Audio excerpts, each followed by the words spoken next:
Salam kekasih Tuhan, bertemu kembali dengan saya pada pembacaan firman. Semoga Bapak Ibu sehat selalu dalam lindungan Tuhan. Sebelum membaca firman, kita berdoa terlebih dahulu.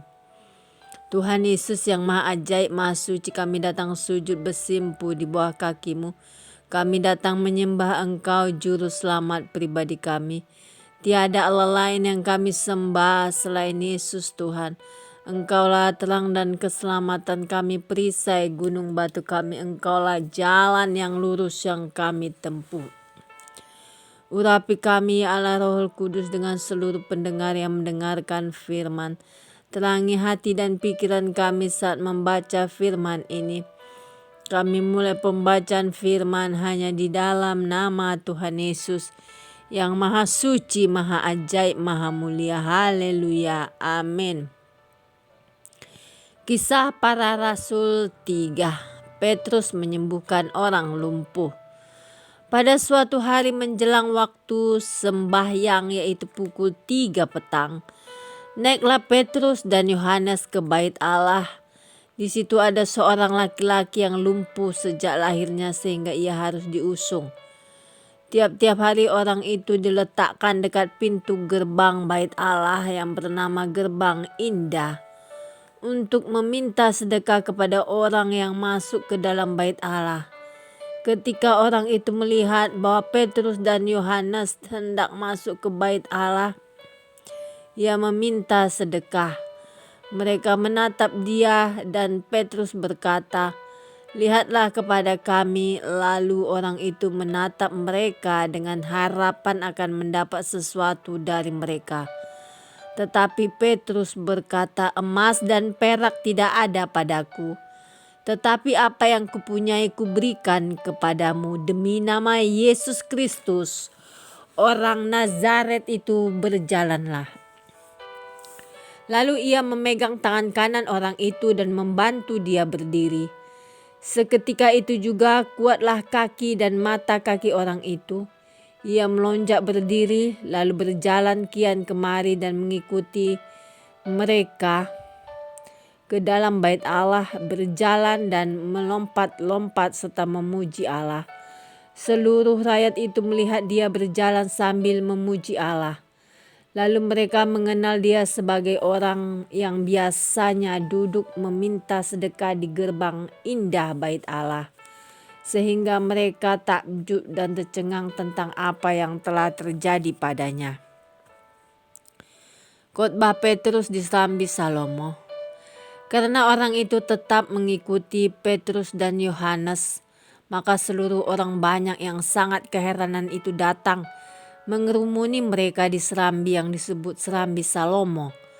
Petrus melihat orang banyak itu lalu berkata, "Hai orang Israel, mengapa kamu heran tentang kejadian itu, dan mengapa kamu menatap kami seolah-olah kami membuat orang ini berjalan karena kuasa atau kesalahan kami sendiri?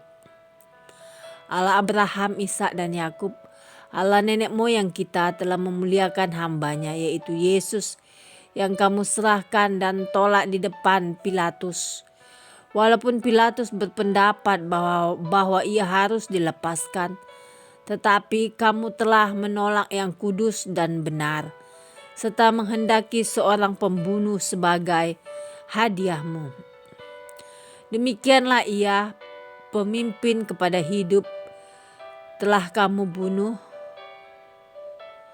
tetapi Allah telah membangkitkan dia dari antara orang mati.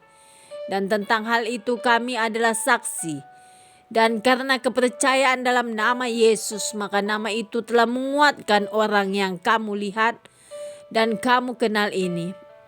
Dan kepercayaan itu telah memberi kesembuhan kepada orang ini di depan kamu semua.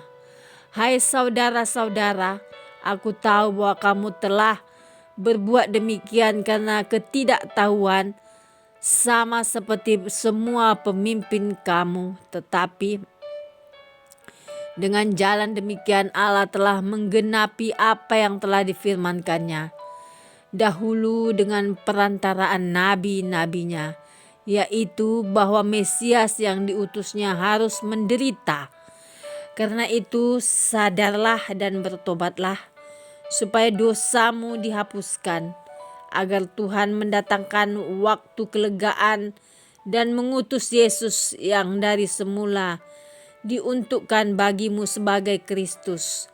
Kristus itu harus tinggal di sorga sampai waktu pemulihan segala sesuatu. Seperti yang difirmankan Allah dengan perantaran nabi-nabinya yang kudus di zaman dahulu. Bukankah telah dikatakan Musa, Tuhan Allah akan membangkitkan bagimu seorang nabi dari antara saudara-saudaramu, sama seperti aku, dengarkanlah dia dalam segala sesuatu yang akan dikatakannya kepadamu. Dan akan terjadi bahwa semua orang yang tidak mendengarkan nabi itu akan dibasmi dari umat kita. Dan semua nabi yang pernah berbicara mulai dari Samuel dan sesudah dia telah bernubuat tentang zaman ini. Kamulah yang mewarisi nubuat-nubuat itu dan mendapat bagian dalam perjanjian yang telah diadakan Allah dengan nenek moyang kita, ketika ia berfirman kepada Abraham, oleh keturunanmu semua bangsa di muka bumi akan diberkati. Dan bagi kamulah pertama-tama Allah membangkitkan hambanya dan mengutusnya kepada kamu, supaya ia memberkati kamu dengan memimpin kamu masing-masing kembali dari segala kejahatanmu. Amin. Terima kasih Bapa yang Maha Suci, Maha Baik. Kami sudah memperdengarkan dan mendengarkan firman hari ini. Berkati para pendengar channel YouTube ini, berikan kesehatan, kekuatan iman yang baru, dan rezeki yang baru dalam menjalani kehidupan hari ini. Kuasa darah Yesus membungkus kami untuk terus maju membaca, merenungkan, serta melakukan firman-Mu. Terima kasih Tuhan. Engkau Allah yang ajaib, Engkau Allah yang peduli dan tidak pernah meninggalkan anak-anak-Mu yang berharap berseru hanya kepada surga. Tidak akan Engkau permalukan. Engkau yang bela, Engkau yang tolong anak-anak-Mu. Di dalam nama Tuhan Yesus. Immanuel El Shaddai. Haleluya. Amin.